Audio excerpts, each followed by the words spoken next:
नमस्ते दोस्तों, आज हम आप लोग को एक लोकगीत सुना रही हूँ। अगर पसंद आए तो प्लीज़ हमारे चैनल को लाइक शेयर और सब्सक्राइब करिएगा। जो भी लोग नए देखेंगे हमारे वीडियो को प्लीज़ आप लोग सब्सक्राइब करिएगा। कवने माँ से तुलसी के पतवा हरियर भइलो रे नाना दी, हरियर भइलो रे नाना दी।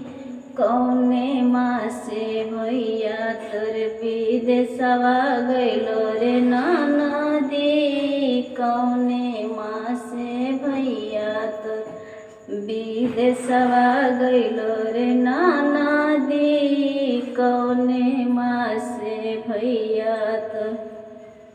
सावन मासे तुलसी के पतवा हरियर भइलो रे नाना दी, हरियर भइलो रे नाना दी। फागुन मासे भैया तोर विदेशवा गइले रे नाना दी, फागुन मासे भैया तोर विदेशवा गइले रे नाना दी। बाबा हमरे टिकावा दियले तुहई धैलो रे नाना दी, तुहई धैलो रे नाना दी।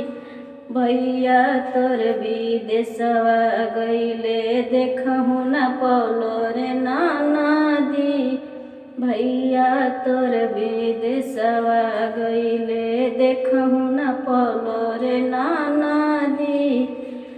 सावन मासे तुलसी के पतवा हरियर भइलो रे नाना दी, हरियर भइलो रे नाना दी।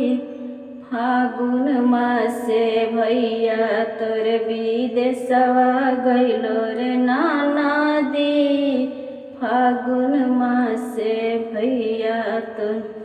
चाचा हमरे हरवा दिहले तुहई धैलो रे नाना दी, तुहई धैलो रे नाना दी। भैया तोर विदेशवा गइले देखहु न पौलो रे नाना दी, भैया तोर विदेशवा गइले देखहु न पौलो रे नाना दी।